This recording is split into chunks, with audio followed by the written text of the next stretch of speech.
Okay. Bavandimwe bo kuri Dr. Richard Official, mbanje kubasuhuza. Mbere na mbere ndashaka kubasaba imbabazi pe kubera igihe kinini maze ntaboneka, ntabasha kugira ibiganiro mbagezaho.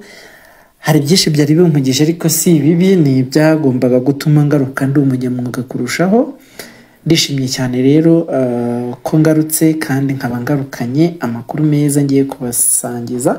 Uhereye ubu nzajya nshyiraho uburyo bufasha kwiga mu buryo bworoshye kandi bwihuse. Nzajya ntanga amasomo magufi y'iminota nibura 15 cyangwa no munsi yayo, arimo ubumenyi bufatika ndetse n'inama. Aya masomo yihuse umuntu ashobora kuyafata wenda uri mu karuhuko gato cyangwa se uri mu nzira ugenda. Akaba ari nayo mpamvu tugiye kujya tuyakora mu buryo ni kwa kundi ukora audio ugashyiraho cover gusa, ntabwo ari mu buryo bwa video. Uzajya ujya kubona ubone haje audio iriho cover, iyo cover inariho umutwe w'inkuru tugiye kuvugaho. Nyuma nta mpamvu yo guhora mu by'ukuri uhanze amaso kuri ekara. Hari ibindi byinshi umuntu aba arimo gukora. Izi ni na zimwe mu nama nagiye ngirwa n'abantu mu makomenti, nkushishikariza ko nawe ubonye hari ikindi twahindura kugira ngo amakuru dutanga arusheho kukugeraho neza nk'uko ubyifuza, abe yakugeraho kandi vuba.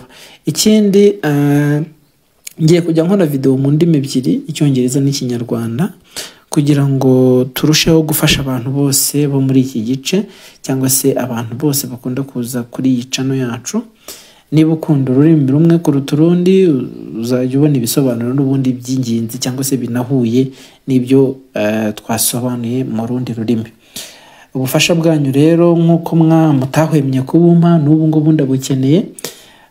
Ndifuza gukomeza kubagezaho ibintu bifite ireme, byaba ari ibyasohotse mu bushakashatsi bw'ako kanya cyangwa se n'ibindi biri muri siyanse dusanzwe tuzi, ariko tukarushaho kubishyiraho ubugororangingo cyangwa se tukarushaho no kubyumva.